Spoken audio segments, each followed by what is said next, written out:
Hello guys, welcome back to another video. इस video में मैं आपको बताने वाला हूँ क्लास 10 एनसीईआरटी मैथ प्रश्नवाली 3.2 का दूसरा नंबर। देखिए दोस्तों, 3.2 का दूसरा नंबर बताने जा रहा हूँ दोस्तों। इसका मैं पूरी की पूरी वीडियो बताऊंगा दोस्तों, 3.2 का पूरा सॉल्व करके दिखाऊंगा। तो चलिए दोस्तों, बिना समय गंवाते हुए वीडियो को स्टार्ट करते हैं। तो चलिए सबसे पहले हम लोग क्वेश्चन पढ़ लेते हैं। क्वेश्चन में क्या कहा है, देखिए, अनुपात A1/A2, B1/B2 और C1/C2 की तुलना कर ज्ञात कीजिए कि निम्न समीकरण युग्म द्वारा निरूपित रेखाएं एक बिंदु पर प्रतिच्छेद करती हैं, समांतर है अथवा समपाती हैं। तो चलिए हम लोग समांतर है अथवा समपाती है या प्रतिच्छेद करती है, इसको हम लोग निकाल लेते हैं। सबसे पहले मैं आप लोगों को रैखिक समीकरण के सूत्र से रूबरू कराता हूँ। A1/A2 = B1/B2, इसमें अद्वितीय हल रेखाएं प्रतिच्छेदी समीकरण युग्म संगत होगा। देखिए A1/A2 B1/B2 में देखिए A1/A2 = B1/B2 = C1/C2, यानी सब में इक्वल अनेक हल रेखाएं समपाती समीकरण युग्म संगत होगा। देखिए यानी सब में इक्वल आने पर। और अगला देखते हैं भाई, A2 = B1/B2 not equal C1/C2, रेखाएं समांतर समीकरण युग्म असंगत होगा और कोई हल नहीं होगा। देखिए दोस्तों, इसमें A1/A2 = B1/B2 not equal C1/C2 में।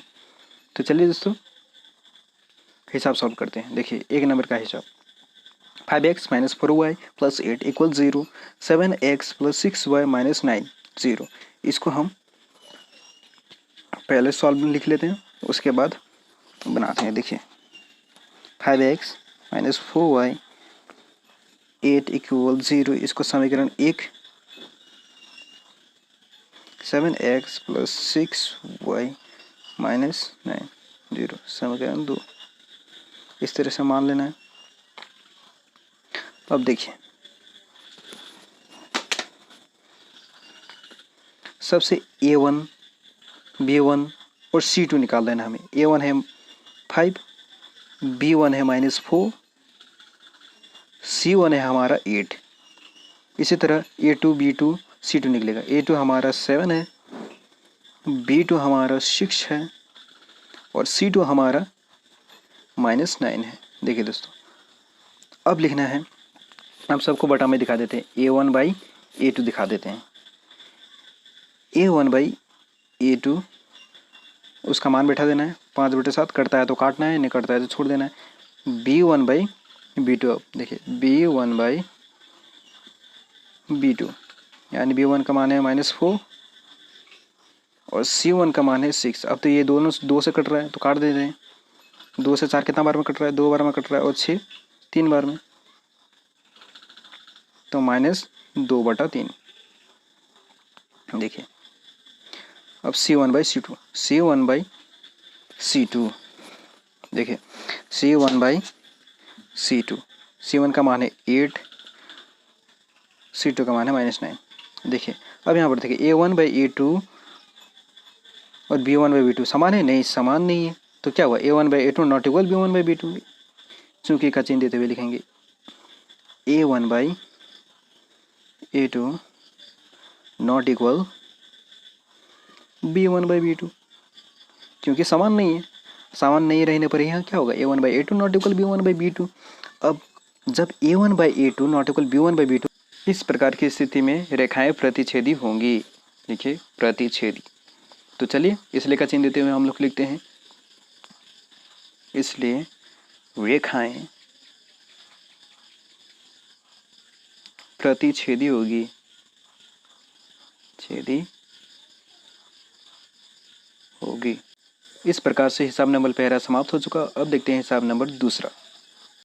हिसाब नंबर दूसरा क्या कहता है? 9x + 3y + 12 = 0, 18x + 6y + 24 = 0। चलिए इसको सॉल्व करते हैं। पहले हम लोग दूसरा का सॉल्व लिख लेते हैं।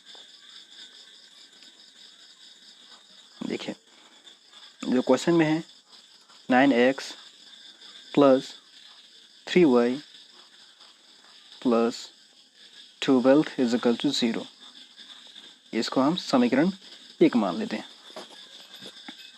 अब उसी प्रकार अब दूसरा देखते हैं। दूसरा में क्या है? 18x + 6y plus 24 is equal to 0। इसको हम समीकरण 2 मान लेते हैं। अब प्रत्येक से हम a1 का मान, b1 का मान और c1 का मान ऊपर वाले से और नीचे वाले से a2 b2 तथा c2 का मान निकाल लेते हैं। a1 का मान है 9, b1 का मान है हमारा 3 और c1 का वैल्यू 12 है। उसी तरह a2 का वैल्यू हमारा हो जाएगा 18, जो नीचे वाले समीकरण है उससे a2 निकलेगा, और b2 का वैल्यू है हमारा है 6 और c2 का वैल्यू है 24।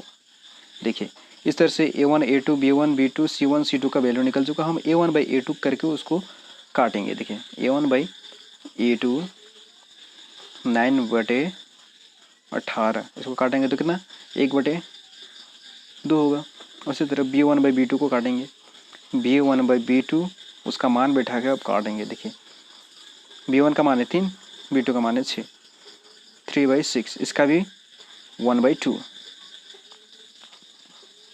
अब उसी तरह c1 बाई c2 का मान लिख लेते हैं। c1 बाई c2 का मान कितना है 12/24, 12/24, इसको काटेंगे तो 1/2 ही प्राप्त होगा। इस तरह से हमारा a1 by a2 b1 by b2 c1 by c2 और सभी का मान क्या है समान है, यानी 1/2 है। इसलिए चूंकि का चिन्ह देते हुए हम लिखेंगे a1 by a2 equal b1 by b2 equal c1 by c2। अब देखिए इस प्रकार की स्थिति में अगर सब में इक्वल आ जाए तो इस प्रकार की स्थिति में हम क्या लिखेंगे, तो इस प्रकार की स्थिति में हम लिखेंगे, देखिए आप लोग पहले सूत्र याद कर लीजिए। देखिए इस प्रकार की स्थिति में क्या होगा, देखिए इस प्रकार की a1 by a2 equal b1 by b2 c1 by c2, इस प्रकार की स्थिति में रेखाएं क्या होगी, रेखाएं समपाती होंगी। रेखाएं हमारी क्या होंगी, समपाती होंगी। देखिए समपाती, तो आप लोग पहले सूत्र याद कर लीजिए। सूत्र याद करने से बहुत बढ़िया होता है। देखिए रेखाएं समपाती होंगी। इस तरह से यह हिसाब भी सॉल्व हो चुका है। अब देखते हैं तीसरा नंबर तीसरा का क्वेश्चन क्या कहता है। देखिए 6x minus 3y plus 10 is equal to 0, 2x minus y plus 9 is equal to 0। इसको हमें बनाना है, चलिए बनाते हैं। 6x minus 3y plus 10 is equal to 0, इसका हम समीकरण 1 मान लेते हैं। देखिए अब उसी तरह नीचे वाले समीकरण, नीचे वाले को हम 2 मान लेते हैं। 2x